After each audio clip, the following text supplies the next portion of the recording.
తమిళ అగ్రనటుడు విశాల్ తీవ్ర అస్వస్థతకు గురయ్యారు. ఒక ఈవెంట్ కు హాజరైన విశాల్ ఉన్నట్టుండి వేదికపైనే స్పృహ తప్పి పడిపోయారు. ఇందుకు సంబంధించిన ఫోటోలు, వీడియోలు ప్రస్తుతం సోషల్ మీడియాలో వైరల్ గా మారాయి. అసలు ఏం జరిగిందంటే, తమిళనాడులోని విల్లుపురం జిల్లా కూవాగంలోని కుత్తాండవర్ ఆలయంలో ఆదివారం మే 11 రాత్రి ట్రాన్స్జెండర్ 2025 అందాల పోటీలు జరిగాయి.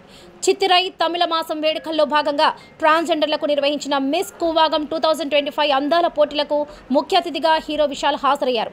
ఇందులో భాగంగా విశాల్ వేదికపై అందరినీ పలకరిస్తూ నిలబడి ఉన్నారు.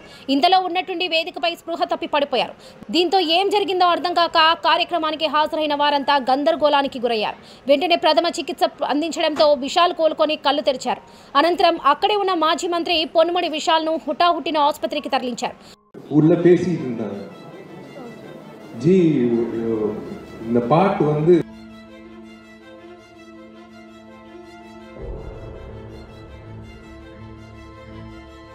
హీరో విశాల్ అనగానే ముందుగా గుర్తొచ్చేది 6 అడుగుల ఎత్తు, 6 ప్యాక్ బాడీ,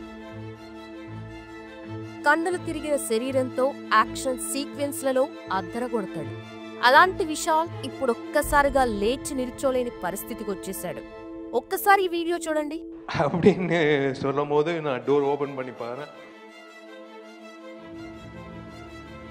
పావు కేజీ బరువు కూడా లేని మైక్ చేత్తో ఎత్తి పట్టుకోలేకపోతున్నాడు అంటే మీరే అర్థం చేసుకోవచ్చు విశాల్ ఆరోగ్యం ఎంత క్రిటికల్ గా ఉందో. ఈ వీడియో చూసిన ఫ్యాన్స్ అందరూ ఒక్కసారిగా షాక్ కి గురయ్యారు. అసలు విశాల్ ఆరోగ్యానికి ఏమైంది? తను చేసిన ఆ ఒక్క తప్పే ఇలా మారిపోయాడా? ఆ వ్యాధి అంత ప్రమాదకరమా? అసలు విశాల్ బ్యాక్గ్రౌండ్ ఏంటి? సినిమాల్లోకి ఎలా వచ్చాడు? పీటల వరకే వచ్చి 3 పెళ్లిళ్లు ఎలా క్యాన్సిల్ అయ్యాయి?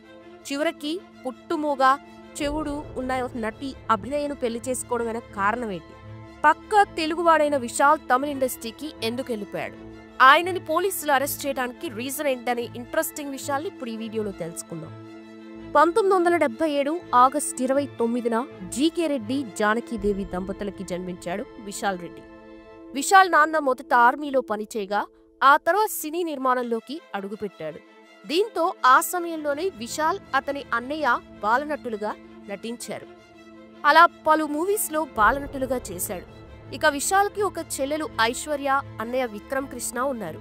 Vishal Don Bosco matriculation higher secondary స్కూల్లో 10th కంప్లీట్ చేశాడు. తర్వాత ఇంటర్ పూర్తి చేశాక డైరెక్టర్ డిపార్ట్మెంట్ మీద ఇష్టంతో అసిస్టెంట్ డైరెక్టర్ గా ఎవరి దగ్గరైనా చేర్పించమని వాళ్ళ నాన్నని అడిగాడు. అయితే వాళ్ళ అమ్మగారు అందుకు ఒప్పుకోలేదు. నువ్వు డిగ్రీ పూర్తి చేశాకనే ఏదైనా చేసుకోమని చెప్పారు. విశాల్ అందుకు ఒప్పుకొని లయోలా కాలేజ్లో చేరి విజువల్ ఎఫెక్ట్ లో కమ్యూనికేషన్ చేశాడు. ఆ తర్వాత డిఎఫ్టెక్ చేయటానికి ముంబై వెళ్తానని చెప్పాడు. కానీ ఈసారి కూడా వాళ్ళ అమ్మగారు ఒప్పుకోలేదు. దీంతో వాళ్ళ నాన్న విక్రమ్ కృష్ణని హీరోగా చేసి విశాల్ని డైరెక్టర్ గా చేయాలనే ఉద్దేశంతో ఉన్నారు. ఆ సమయంలో హీరో అర్జున్ డైరెక్ట్ చేస్తున్న మూవీకి ఆయన దగ్గర అసిస్టెంట్ డైరెక్టర్ గా చేర్పించారు. తర్వాత విశాల్ తండ్రి కోరిక మేరకి అర్జున్ ఎజుమలై షూటింగ్ లో ఒకరోజు వినీత్ తో చేయించిన సీన్లు మళ్లీ విశాల్ తో కూడా చేయించగా అందులో విశాల్ లుక్స్ చూసి యాక్టింగ్ నేర్చుకోమని సలహా ఇచ్చాడు. ఇక యాక్టింగ్ నేర్చుకున్న తర్వాత గాంధీ కృష్ణ అనే దర్శకుడు చెల్లమై మూవీకి విశాల్ ని హీరోగా పెట్టుకున్నాడు. ఇక ఈ మూవీ విడుదలైన రోజు నుంచి పాజిటివ్ టాక్ తెచ్చుకుంది. ఆ తర్వాత డైరెక్టర్ లింగుస్వామితో ఒక మాస్ మూవీలో చేయగా ఆ మూవీతో మాస్ హీరోగా విశాల్కి మంచి పేరొచ్చింది. ఆ తర్వాత ఆ మూవీని 2006 మే నెలలో పందెంకోడి పేరుతో డబ్ చేసి విడుదల చేశారు. తెలుగులో కూడా తమిళం లాగే సూపర్ డూపర్ హిట్ టాక్ తెచ్చుకుంది. మొదటి సినిమాతోనే విశాల్ తెలుగులో మంచి మార్కెట్ సంపాదించాడు. ఈ సినిమా హిట్ అవడంతో తాను మొదటిసారి నటించిన చెల్లమే ప్రేమ చదరంగం పేరుతో డబ్ చేసి తెలుగులో విడుదల చేశారు. ఆ తర్వాత జీకే ఫిలిం కార్పొరేషన్ అనే కొత్త బ్యానర్ పెట్టి అన్నా విక్రమ్ కృష్ణ నిర్మాతగా తరుణ్ గోపి దర్శకత్వంలో తిమిరి అనే ఒక సినిమా తీశారు. ఈ సినిమా బ్లాక్ బస్టర్ హిట్ అయింది. తెలుగులో పొగరు పేరుతో డబ్ చేసి రిలీజ్ చేశారు. ఇక్కడ కూడా సూపర్ హిట్ అయింది. 2 భాషలలో 35 కోట్ల రూపాయలు వసూలు చేసి విశాల్ స్టామినా పెంచింది. ఆ తర్వాత విశాల్ 2006లోనే మమతా మోహన్ దాస్ జంటగా శివపతిర్గరం అనే సినిమాలో నటించాడు. ఇది ఫ్లాప్ అవడంతో తెలుగులోకి డబ్ చేయలేదు. తర్వాత హరి దర్శకత్వంలో తామిర భరణి అనే సినిమాలో నటించాడు. ఇది తెలుగులో భరణి అనే పేరుతో విడుదలైంది. ఇది సూపర్ హిట్ అయింది. తర్వాత ప్రియమణితో మలై కొట్టై అనే సినిమాలో నటించాడు. ఇది 2007లో వచ్చి తమిళంలో ఫ్లాప్ అవగా అందులో తెలుగులో యావరేజ్ గా ఆడింది. తర్వాత తమిళంలో జీకే ఫిల్మ్ కార్పొరేషన్ బ్యానర్ మీద తెలుగులో భారీ బడ్జెట్ 25 కోట్ల రూపాయలతో సెల్యూట్ నిర్మించాడు వాళ్ళ అన్నయ్య. తమిళంలో సత్యం పేరుతో డబ్ చేశారు. 2 చోట్ల ఫ్లాప్ అయింది. మళ్ళీ వీళ్ళ సొంత ప్రొడక్షన్లోనే తొరణై తీశారు. ఇది తెలుగులో పిస్తాగా వచ్చింది. ఇది కూడా ఫ్లాప్ అయింది. తర్వాత తీరద విలయమట్టు పిల్లై ఫ్లాప్ అవడంతో తెలుగులో రాలేదు. తర్వాత బాలా దర్శకత్వంలో అవన్ ఇవన్ తెలుగులో వాడు బీడుగా వచ్చింది.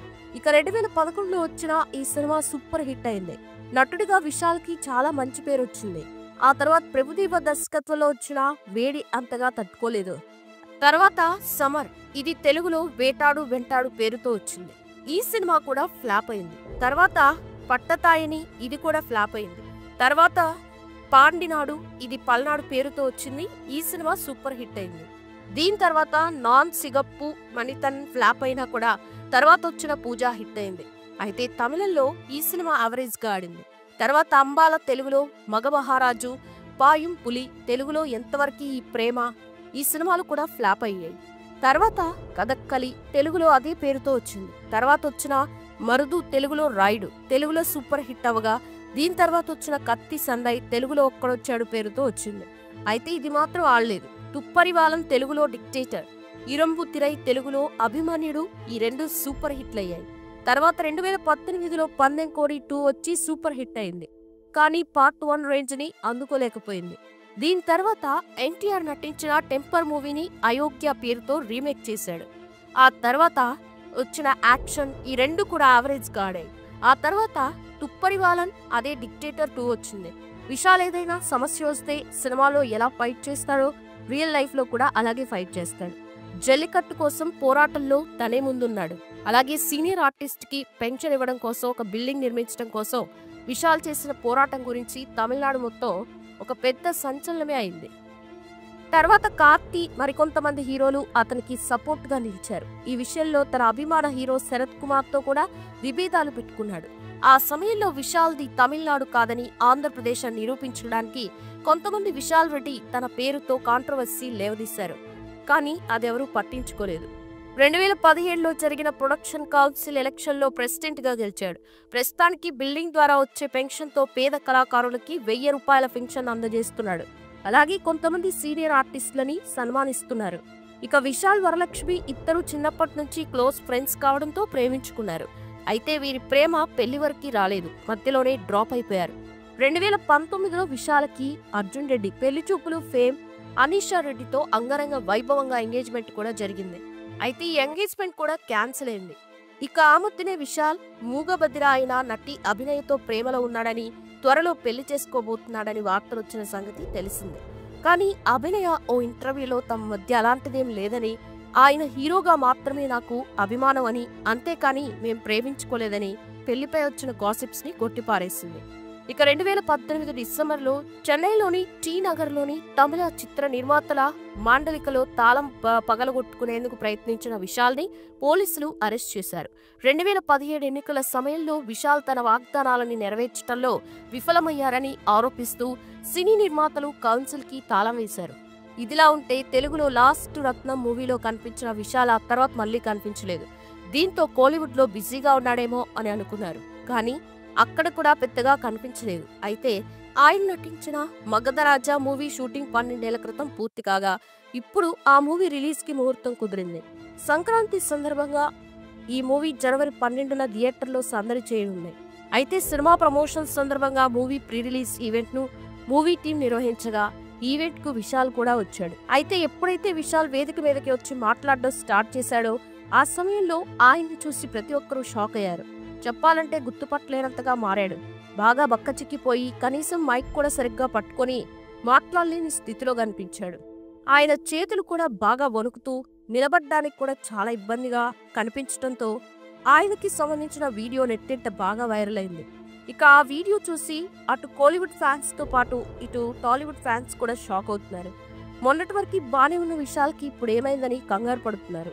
దీంతో విశాల్ గత కొన్ని రోజుల నుండి తీవ్ర చలి జ్వరం, జలుబుతో బాధపడుతున్నాడని అంటున్నారు. కానీ ఆయనని మరో సమస్య వేధిస్తుందని తెలిసిందే.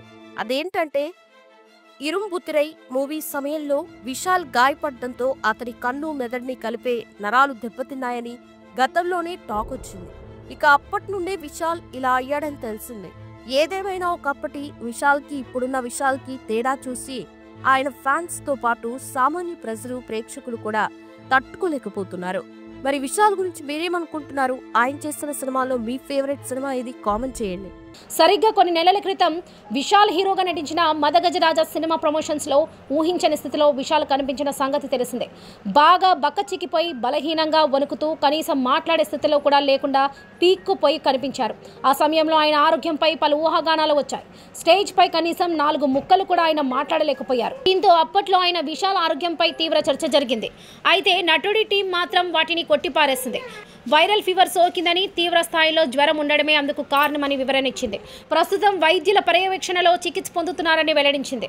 అయితే తాజాగా జరిగిన ఈవెంట్లో విశాల్ కాస్త కోలుకున్నట్లు కనిపించినా ఇలా ఉన్నట్లుండి కళ్ళు తిరిగి పడిపోవడంతో అసలు విశాల్కు ఏమైందని అభిమానులు ఆందోళన చెందుతున్నారు. పరీక్షించిన వైద్యులు విశాల్కు కొన్నాళ్ళు పూర్తి స్థాయి విశ్రాంతి అవసరమని, భోజనం చేయడం మానేయకపోవడమే మంచిదని సూచించారు. విశాల్ ప్రస్తుతం ఆసుపత్రిలో డాక్టర్ల పర్యవేక్షణలో ఉన్నారు. దీంతో విశాల్ అనారోగ్యంపై తమిళ సినీ పరిశ్రమలో ఆందోళన నెలకొంది. ఆదివారం మధ్యాహ్నం విశాల్ ఆహారం తీసుకోలేదని, జ్యూస్ మాత్రమే తాగాడని, అందుకే ఆయన స్పృహ కోల్పోయి పడిపోయినట్లుగా నటుడు విశాల్ మేనేజర్ హరి తెలిపాడు. సమీపంలోని ఆసుపత్రికి తరలించామని, వైద్యులు పరీక్షించి విశాల్ క్షేమంగా ఉన్నాడని, సమయానికి ఆహారం తీసుకోవడం మానేయవద్దని సలహా ఇచ్చారని తెలిపాడు హరి. ఇక ప్రస్తుతం విశాల్ క్షేమంగా ఉన్నట్లుగా మేనేజర్ హరి వెల్లడించారు.